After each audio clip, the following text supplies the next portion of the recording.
नमस्कार दोस्तों। तो आज जो है बिहार एसएससी का जो साइंस का सीरीज हम लेके आते हैं उसका आज जो है वो 5वां क्लास होगा। तो चलिए क्वेश्चन की ओर चलते हैं।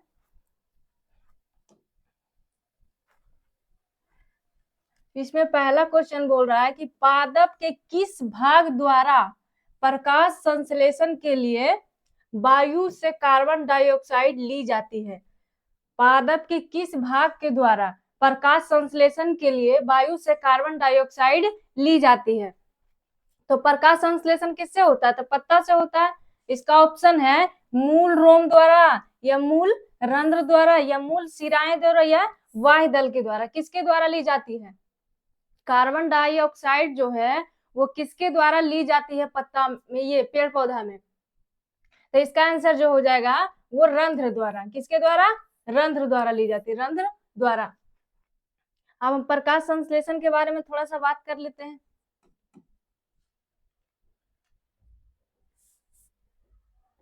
प्रकाश संश्लेषण ये होती कहाँ है? प्रकाश संश्लेषण कहाँ होता है? तो पत्ती में होती है। अब पत्ती में जो है वो हरे रंग का वो एक क्लोरोप्लास्ट पाया जाता है। क्लोरोप्लास्ट में जो है वो उसमें एक वर्णक पाया जाता है हरे रंग का क्लोरोफिल। पत्ती में जो है वो क्लोरोप्लास्ट पाया जाता है और क्लोरोप्लास्ट के अंदर जो है वो क्लोरोफिल पाया जाता है। तो यहाँ लिख देते हो कि पत्ती में क्या पाया जाता है? पत्ती में क्लोरोप्लास्ट पाया जाता है। क्लोरोप्लास्ट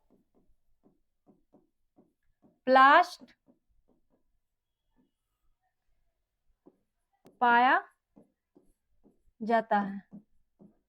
पत्ती में क्लोरोप्लास्ट पाया जाता है और इसके अंदर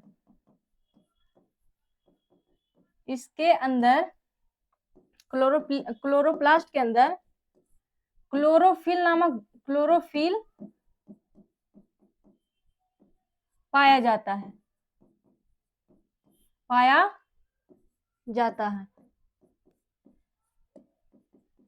अब ये क्लोरोफिल के अंदर भी 4 प्रकार का वर्णक पाया जाता है। जो हमारे सूर्य से जो है वो उष्मा जो लेती है वही 4 प्रकार का वर्णक। तो क्लोरोफिल के अंदर क्लोरोफिल एक प्रकार का वर्णक है के अंदर 4 प्रकार का वर्णक पाया जाता है। 4 प्रकार का वर्णक पाया जाता है। कौन कौन पाया जाता है यहाँ लिख देते हैं। तो क्लोरोफिल ए, दूसरा होता है क्लोरोफिल बी,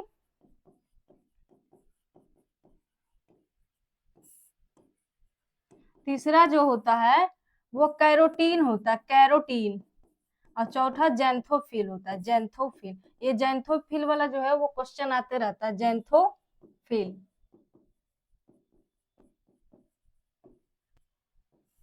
ये सब क्या करता है कि प्रकाश से जो है वो प्रकाश से उष्मा ले करके वो भोजन बनाता है। प्रकाश से उष्मा लेकर के भोजन बनाता है किसके लिए? तो ये पेड़ पौधे के लिए। ये क्लोरोफिल क्या करता है? क्लोरोफिल पेड़ पौधा के लिए, पेड़ पौधा के लिए भोजन बनाने का कार्य करता है। भोजन यानी ऊर्जा, ऊर्जा बनाने का कार्य करता है, कार्य करता है। अब ये पेज तो भर गया, दूसरा पेज ले लेते हैं। अब प्रकाश संश्लेषण जो होता है वो दिन में होता है कि रात में? प्रकाश संश्लेषण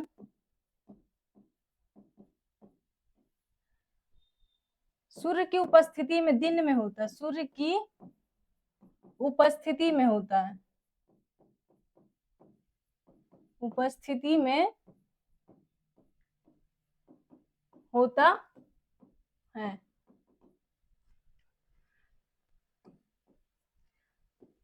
अब ये जो पत्तियां जो होती है, ये वायु होता है जो हमारे वायुमंडल में पत्तियां क्या करती है, उसे अवशोषित कर लेती है, तो उसके साथ तो ऑक्सीजन भी जाता है। तो पत्तियों के रंध्र द्वारा, पत्ती के रंध्र मतलब पत्ती में बहुत छोटा छोटा छिद्र होता है, उसे जो है माइक्रोस्कोप से ही देखने पे पता चलेगा। पत्तियों द्वारा वायुमंडल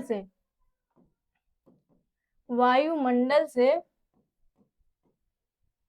CO2 तथा O2 ग्रहण करता है। अब पत्तियां जब भोजन बनाती है तो भोजन बनाने में हमारा सिर्फ CO2 का काम आता है, O2 का कोई उसमें जरूरत नहीं होता है। तो भोजन बनाने के लिए, पत्तियों में भोजन बनाने के लिए, पत्तियों में भोजन बनाने के लिए, भोजन मीन्स ऊर्जा, भोजन बनाने के लिए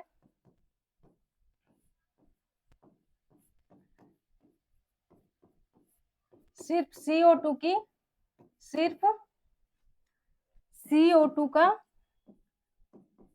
जरूरत होती है, लेकिन ये वायुमंडल से जो है वो CO2 और O2 दोनों ले लेता है। तो ये O2 कहाँ जाएगा भाई? तो CO2 बोलता है O2 से कि आप बाहर चले जाइए। CO2 क्या कहता है O2 से कि आप बाहर जाइए, आपका यहाँ पर कोई काम नहीं है। तो ये O2 कहता है ठीक है। तो O2 जो है उत्सर्जन के रूप में O2 क्या आ जाता है? उत्सर्जन के रूप में O2 बाहर आ जाता है, O2 बाहर आ जाता है, जिससे हम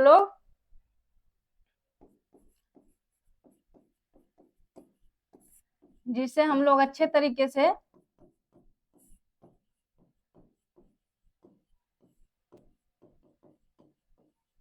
श्वास ले पाते हैं।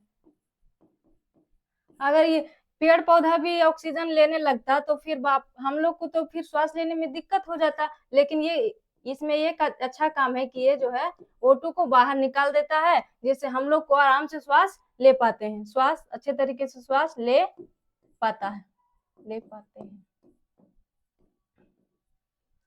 ठीक है, आप लोग समझ गए कि पहले जो है वो वायुमंडल से ऑक्सीजन और CO2 दोनों लेता है, लेकिन इसको भोजन बनाते समय सिर्फ CO2 की जरूरत होती है, इसलिए O2 जो है वो बाहर आ जाती है और O2 हम लोग के श्वास लेने में लाभदायक होता है।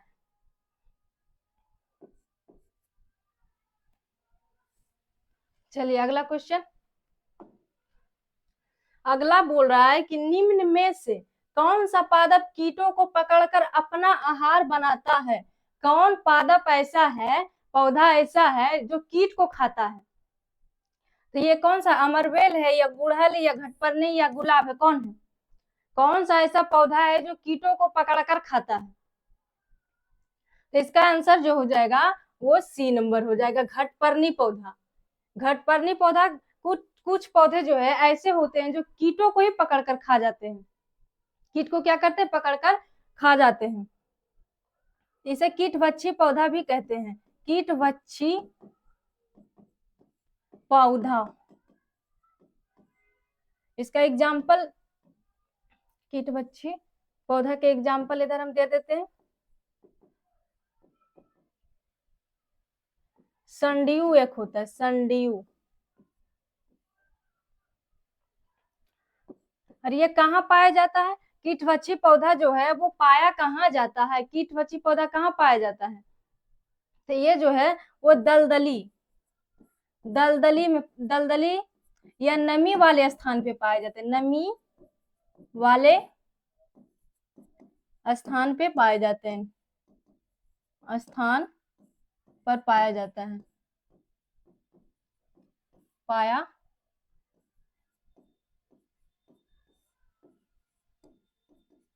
एक वीनस फ्लाई होता है, वीनस फ्लाई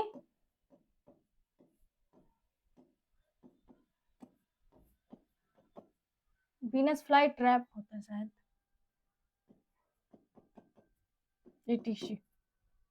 मतलब ये दोनों पौधा भी वो घटपर्णी पौधा के श्रेणी में आता है, क्योंकि ये भी जो है वो कीट को पकड़कर खा लेता है। अगला क्वेश्चन, अगला 3 नंबर बोल रहा है कि निम्न में से कौन सी कोशिकांग, कौन सा कोशिकांग पादप कोशिका में पाया जाता है लेकिन जंतु कोशिका में नहीं पाया जाता है? बताइएगा ऐसा कौन सा कोशिकांग है जो पादप कोशिका में तो पाया जाता है लेकिन जंतु कोशिका में नहीं पाया जाता? तो इसका ऑप्शन है क्लोरोप्लास्ट, या एंडोप्लाज्मिक, या माइटोकॉन्ड्रिया, या राइबोसोम। क्या है जो पादप में पाया जाता है लेकिन जंतु में नहीं पाया जाता, जंतु कोशिका में नहीं पाया जाता है? तो ये जो हो जाएगा इसका आंसर क्लोरोप्लास्ट। क्लोरोप्लास्ट ये सिर्फ पादप में ही पाया जाता है, जंतु में नहीं पाया जाता है।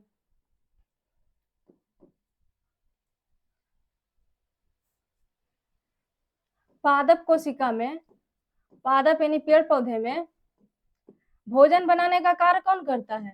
भोजन बनाने का कार्य कौन करता है? तो क्लोरोप्लास्ट करता है, क्लोरोप्लास्ट। क्लोरोप्लास्ट में ही क्लोरोफिल नामक वर्णक पाया जाता है, क्लोरोप्लास्ट करता है। इसलिए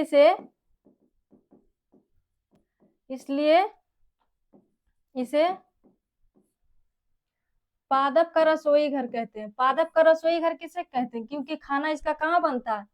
तो माइटोकॉन्ड्रिया में रसोई घर कहते हैं।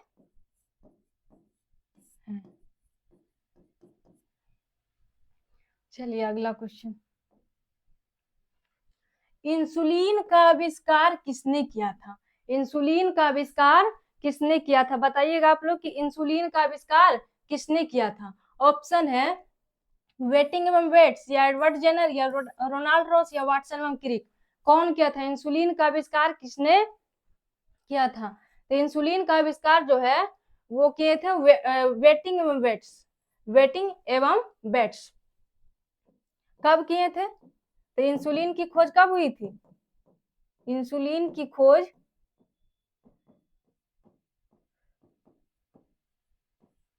1932 में हुआ था, 1932 में। अच्छा, इंसुलिन का उत्सर्जन कहां से होता है? इंसुलिन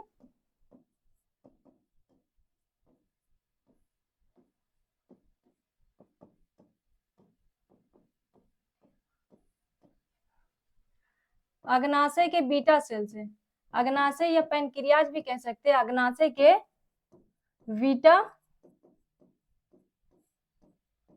सेल से। इंसुलिन में क्या पाया जाता है? इंसुलिन में जिंक, इंसुलिन में जिंक पाया जाता है, जिंक पाया जाता है। अच्छा, इंसुलिन का कार्य क्या होता है?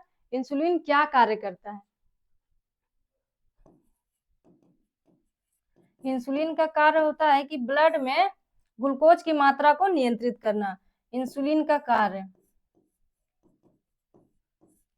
ब्लड में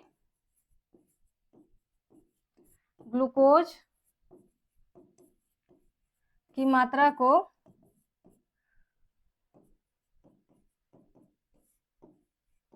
नियंत्रित करना, नियंत्रित करना। अगला क्वेश्चन कि डीएनए में पाई जाने वाली शर्करा कौन सा है? डीएनए में पाई जाने वाली शर्करा कौन सा है? ऑप्शन है हेक्सोस, पेंटोस, जाइलोस और हेक्टुलोस। डीएनए में पाई जाने वाली शर्करा कौन सी है? इसमें ऑप्शन में से बताइएगा कि इसमें से कौन सा है। तो ये पेंटोस है। डीएनए में पाई जाने वाली शर्करा कौन है? पेंटोस है। अब ये पेंटोस जो है, पेंटोस डीएनए तथा आरएनए दोनों में पाया जाता है। डीएनए तथा आरएनए दोनों में पाया जाता है, दोनों में पाया जाता है।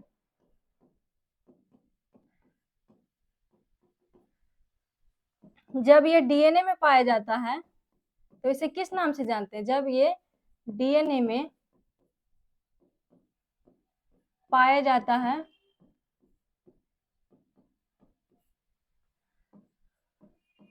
तो इसे डीऑक्सी राइबोज के नाम से जानते हैं। डीऑक्सी राइबोज कहते हैं।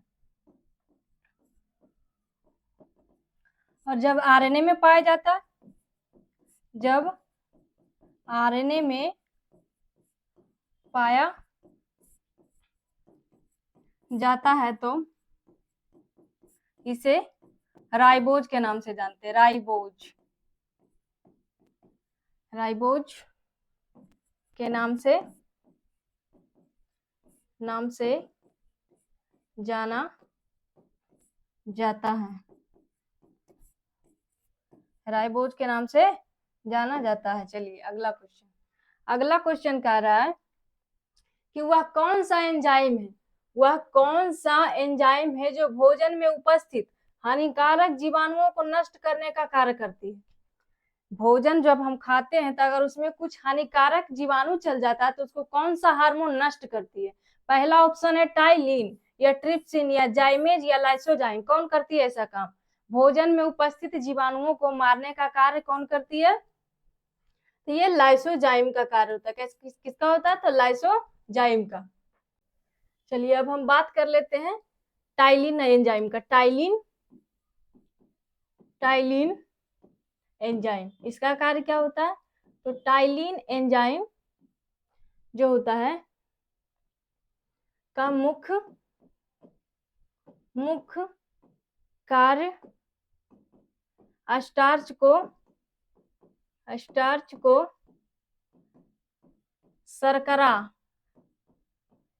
शर्करा में बदलना। स्टार्च को मंड भी कहते हैं और शर्करा को कार्बोहाइड्रेट भी कहा जाता है। ये जाइमेज क्या करता है? जाइमेज एंजाइम का मुख्य कार्य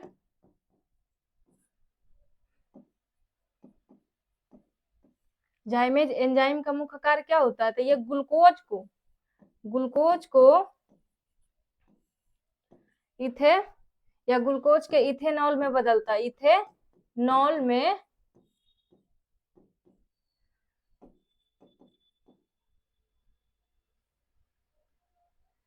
बदलता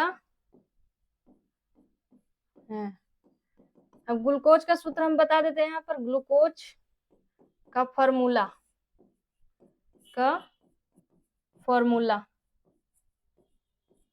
ग्लूकोज का फॉर्मूला क्या होता है? ग्लूकोज का फॉर्मूला क्या होता है आप लोग कमेंट में लिखिएगा। C6H12O6, C6H12O6। अगला है कि इथेनॉल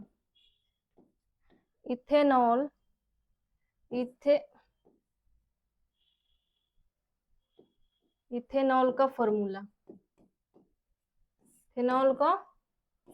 क्या होता है? C2H6O होता है इथेनॉल का फॉर्मूला। अगला 7 नंबर क्वेश्चन कर रहा है कि स्थिर या गतिज अवस्था में स्वतः परिवर्तन नहीं होने की प्रवृत्ति को क्या कहा जाता है? स्थिर या गतिज अवस्था में स्वतः परिवर्तन नहीं होने की प्रवृत्ति को क्या कहा जाता है? बल कहा जाता है या संवेग या जड़त्व या वेग? क्या कहा जाता है? स्थिर या गतिज अवस्था में स्वतः परिवर्तन मतलब कि उसमें परिवर्तन नहीं होगा। इस प्रवृत्ति को क्या कहा जाता है? इसको जो है वो जड़त्व कहा जाता है। क्या कहा जाता है? जड़त्व। अब न्यूटन के प्रथम नियम को किस नाम से जानते हैं? न्यूटन के प्रथम नियम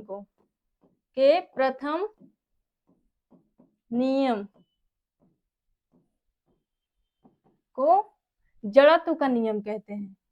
जड़त्व का नियम कहते हैं।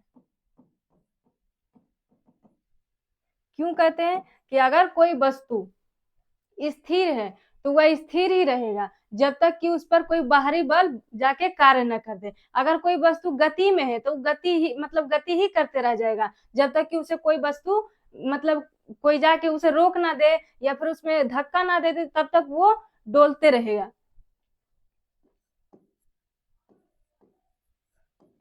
न्यूटन के प्रथम नियम से बल की परिभाषा मिलती है। बल की परिभाषा मिलती है।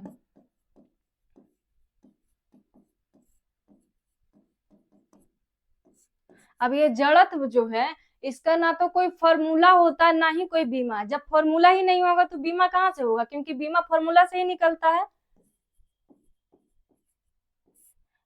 तो ऐसा क्वेश्चन आ जाता है कि इनमें से कौन बीमाहीन है। जड़त्व का कोई बीमा नहीं होता है। बीमा वो LIC वाला बीमा नहीं।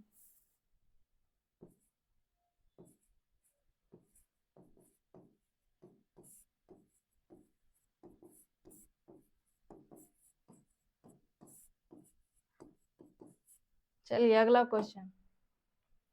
अगला कह रहा है कि अपस्मार या मिर्गी, अपस्मार को मिर्गी कहा जाता है, से शरीर का कौन सा अंग प्रभावित होता है।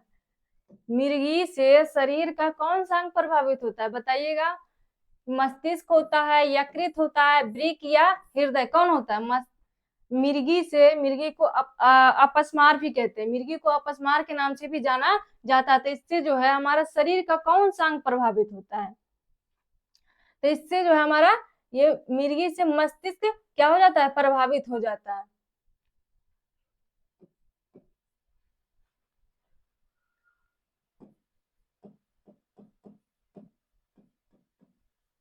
मस्तिष्क से संबंधित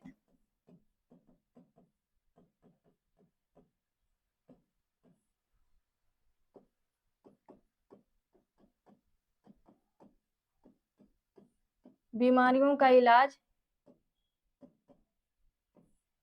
न्यूरोलॉजी में होता है। न्यूरोलॉजिस्ट।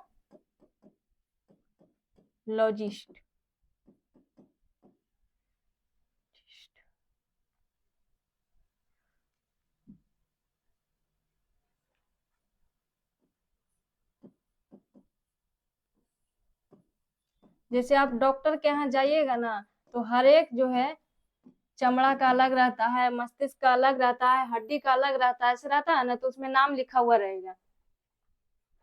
चलिए अगला क्वेश्चन 9 नंबर का है कि निम्न में से किन रासायनिक तत्व का परमाणु संख्या 10 है। किसका परमाणु संख्या 10 है। हीलियम का है या नियोन का, कार्बन का, लिथियम का, किसका है। किसका परमाणु संख्या 10 है। परमाणु संख्या किसका 10 है बताइएगा आप लोग। तो ये नियोन का होता है। परमाणु संख्या नियोन का 10 होता है। हीलियम का कितना हो जाता है। हीलियम का परमाणु संख्या 2 होता है। लिथियम का कितना होता है 3 होता है। और कार्बन का 6 हो जाता है। 6। अगला 10 नंबर क्वेश्चन कह रहा है कि पानी में क्लोरीनीकरण होना चाहिए। यहाँ पर क्लोरीनीकरण, पानी में क्लोरीनीकरण की गोलियां या क्या मिलाकर क्लोरीनीकरण किया जाता है। गलती हो गया क्वेश्चन। पानी में किसकी गोलियां या मिलाकर क्लोरीनीकरण किया जाता है, ऐसे रहना चाहिए क्वेश्चन। चलिए कोई दिक्कत नहीं है। पानी में किसकी, यहाँ पर किसकी कर दीजिएगा, किसकी गोलियां या और क्या इसमें मिलाकर इसको क्लोरीनीकरण मतलब इसको साफ किया जाता है। ऑप्शन में है साधारण नमक या ब्लीचिंग पाउडर या बेकिंग सोडा या हल्दी पाउडर। पानी में हम कौन कौन से पदार्थ को डालते हैं जिससे हमारा पानी जो है वो साफ हो जाता है। तो इसमें हो जाएगा ब्लीचिंग पाउडर। पानी को साफ करने के लिए बहुत सारे पदार्थ आ गए हैं मार्केट में। तो क्लोरीनीकरण करने वाले पदार्थ। एक तो पहले आपको दो यही देल है, क्या है? क्लोरीन की गोलियां, क्लोरीन की गोलियां।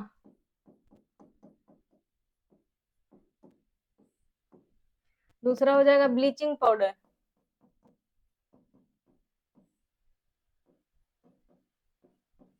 दूसरा क्या हो जाएगा?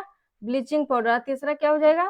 Chlorine hypochlorite. Chlorine hypochlorite ETC। अगला क्वेश्चन बोल रहा है कि म्यूरिएटिक एसिड का रासायनिक सूत्र क्या होता है? म्यूरिएटिक एसिड का रासायनिक सूत्र क्या होता है? HNO3 होता है, या H2SO4 होता है, या A5H3, या HCl? म्यूरिएटिक एसिड के नाम से हम किसे जानते हैं, या इसका रासायनिक सूत्र क्या होता है? बताइएगा, म्यूरिएटिक एसिड का रासायनिक सूत्र क्या होता है? तो इसका जो होता है वो HCl होता है। HCl को ही हम म्यूरिएटिक एसिड के नाम से जानते हैं। HCl को और भी कई नामों से जाना जाता है। HCl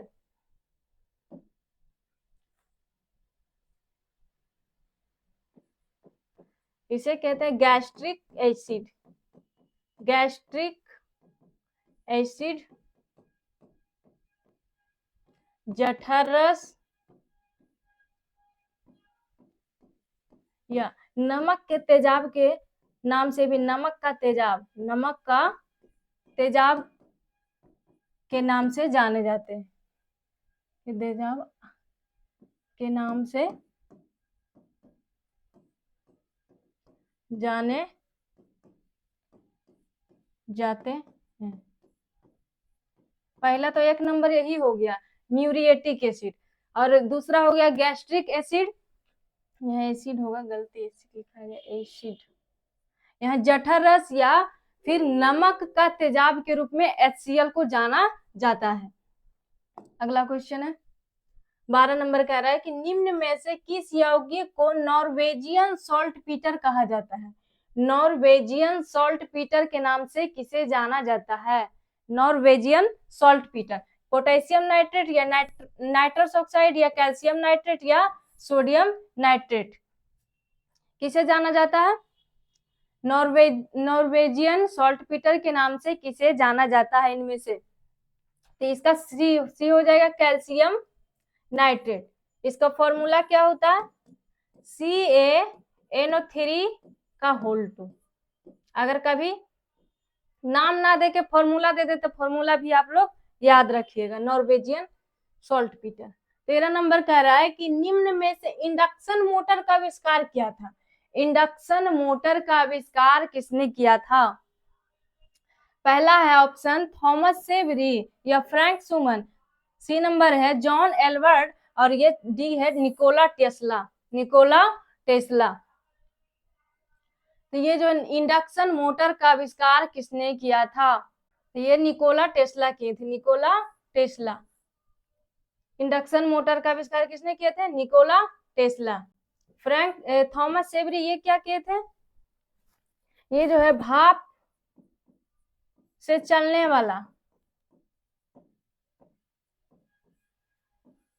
इंजन का आविष्कार किए थे। आविष्कार किए थे।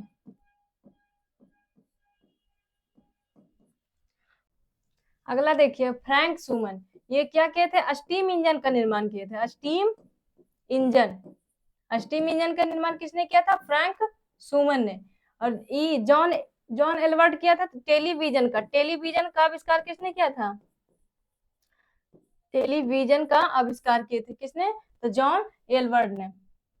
अगला क्वेश्चन है, अगला कार्य 14 नंबर की दूध में कौन सा अम्ल पाया जाता है? दूध में कौन सा अम्ल इनमें से पाया जाता है? पहला क्वेश्चन है, ऑप्शन है हाइड्रोक्लोरिक एसिड, दूसरा है लैक्टिक एसिड, तीसरा है स्कैबिक और ये चौथा है टाइलिक एसिड।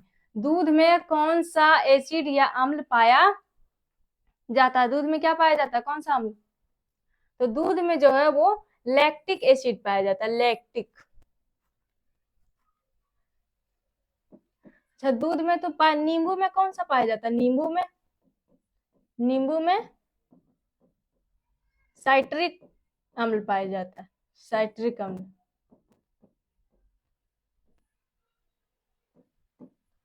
और ये एप्पल,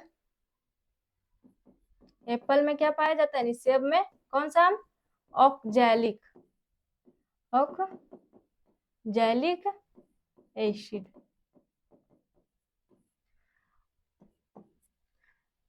ये जो है क्या गया? लैक्टिक एसिड, लैक्टिक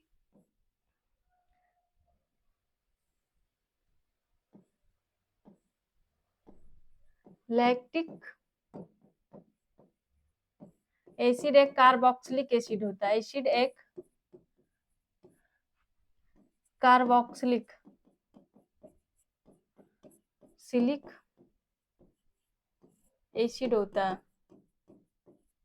एसिड होता है। लैक्टिक एसिड का सूत्र क्या होता है? लैक्टिक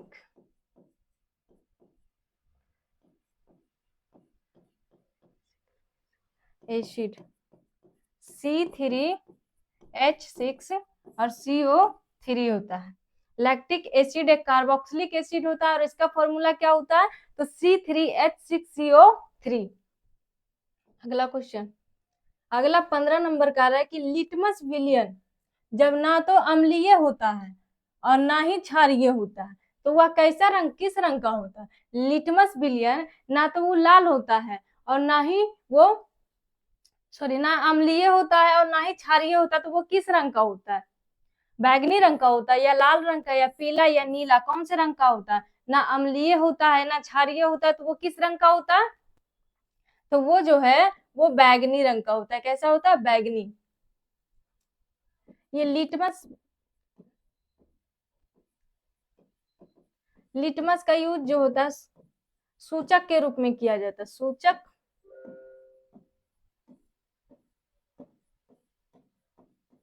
के रूप में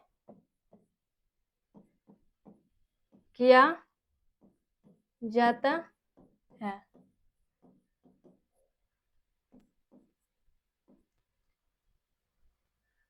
अब ये जो है लिटमस थैलोफाइटा, थैलोफाइटा वर्ग के या थैलोफाइटा समूह के लीचेन, लीचेन पौधा से प्राप्त होता है। लीचेन पौधा से प्राप्त होता है। ये वाला क्वेश्चन आ सकता है, ठीक है। चलिए अगला क्वेश्चन, अगला कह रहा है 16 नंबर की नेटल के पौधे के पत्ते को छूने से डंक जैसा दर्द होता है, वह दर्द किस अम्ल के स्राव के कारण होता है? जब नेटल के पौधा को छूते हैं तो वो उसमें डंक जैसा दर्द होता है, तो वह दर्द किस अम्ल के स्राव के कारण होता है? तो ये अम्ल जो है वो हाइड्रोक्लोरिक अम्ल होगा या ऑक्जेलिक या सिट्रिक या मेथनोइक अम्ल। किस अम्ल के कारण जो है वो ऐसा डंक जैसा दर्द होने लग जाता है उस नेटल के पौधे को छूने पर? तो ये जो होता है वो मेथेनोइक अम्ल के छूने, मेथेनोइक अम्ल के शराब से, मिथेनोइक अम्ल के शराब से। इसका फॉर्मूला क्या होता है मेथेनोइक अम्ल का? HCOOH।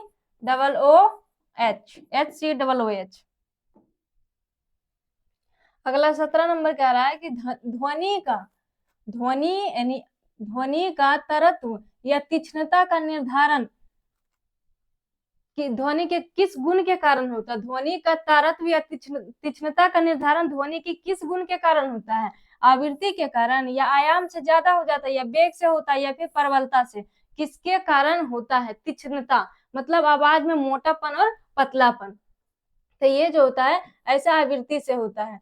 और ध्वनि का तारतम्य या तीक्ष्णता किसके कारण होता है? तो ये आवृत्ति के कारण होता है। अब ध्वनि कैसा तरंग होता है? ध्वनि एक अनुदैर्घ्य तरंग होता है। अनुदैर्घ्य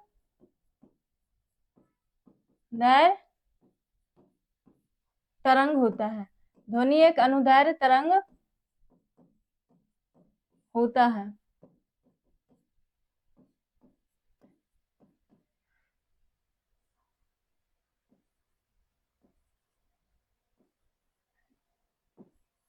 ध्वनि के तारतम्य के कारण, ध्वनि के तारतम्य के कारण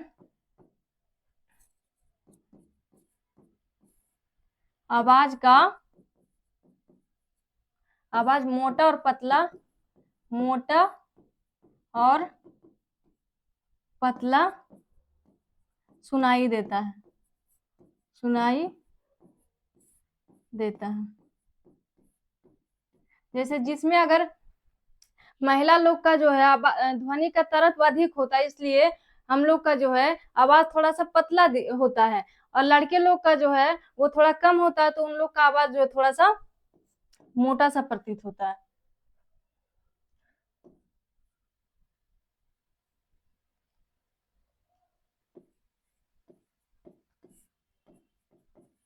हवा में ध्वनि की चाल कितनी होती है? ध्वनि की चाल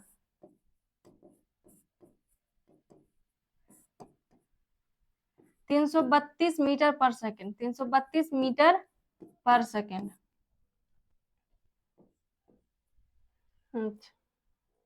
एल्कोहल में कितना होता है? एल्कोहल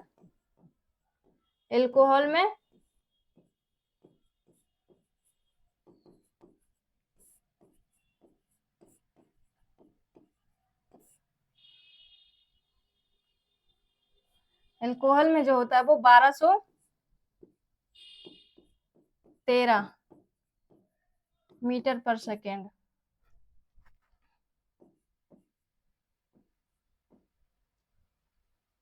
लोहा में कितना होता है? लोहा में ध्वनि की चाल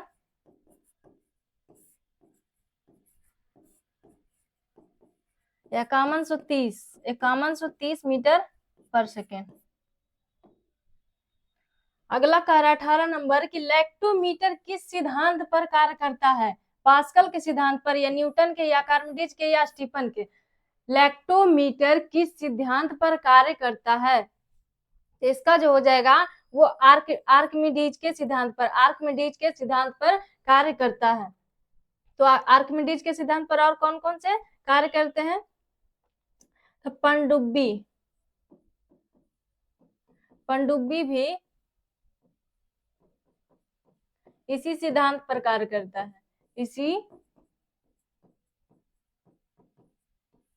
सिद्धांत पर कार्य करता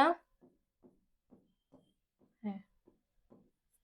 चलिए अगला 19 नंबर का आ रहा है कि मानव शरीर के निम्न भागों में से किस एक में शुक्राणु डिंब को निषेचित करता है? मानव शरीर के निम्न भागों में से किस एक भाग में शुक्राणु डिंब को निषेचित करता है? गर्भाशय ग्रीवा में, या डिंब वाहिनी नली में, या गर्भाशय के ऊपरी भाग में, या गर्भाशय के निचला भाग में?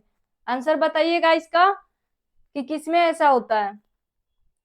इसका आंसर जो हो जाएगा वो बी नंबर होगा, डिंब वाहिनी नली। किसमें हो जाएगा? डिंब वाहिनी नली। निषेचन की क्रिया कहाँ होती है? निषेचन की क्रिया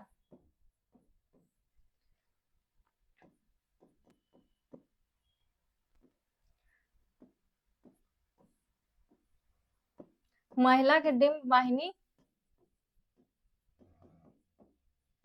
नली में, यह सब फाइलोपियन ट्यूब भी कहते हैं, डिंब वाहिनी नली में होता है। अब हम निषेचन किसे कहते हैं? निषेचन का मतलब हुआ कि महिला का ओवम और पुरुष का स्पर्म का जब मिलन होता है तो उसे निषेचन कहते हैं। महिला का ओवम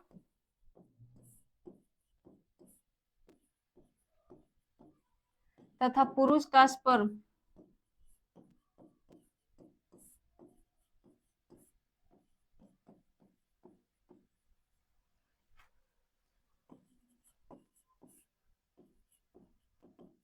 संयोग को निषेचन कहते हैं।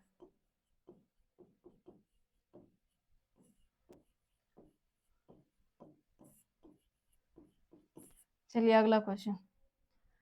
अगला 20 नंबर का आ रहा है कि नेत्र दान में नेत्र का कौन से भाग को दान किया जाता है। नेत्र दान में नेत्र के कौन से भाग को दान किया जाता है। ऑप्शन है कॉर्निया, बी नंबर है लेंस, सी में रेटिना या डी में पारितारिका। कौन से आंख के कौन से भाग को हम दान करते हैं। तो ये क्वेश्चन जो है हम कई बार बता चुके हैं। कॉर्निया भाग को दान किया जाता है। अब प्रतिबिंब कहाँ बनता है, तो प्रतिबिंब भाई रेटिना पर बनता है। प्रतिबिंब प्रतिबिंब बनता है कहाँ, रेटिना पर। और ये पारितारिका, इसी को आइरिस भी कहते हैं। यह रंग प्रदान करता है, या क्या करता है, रंग प्रदान करता है। तो आज का मेरा 20 क्वेश्चन हो गया समाप्त। और आप लोग जो है हमें बहुत प्यार दे रहे हैं, तो इसी तरह जो है प्यार देते रहिए और आप लोग के लिए अच्छे अच्छे कंटेंट लेके आते रहेंगे हम।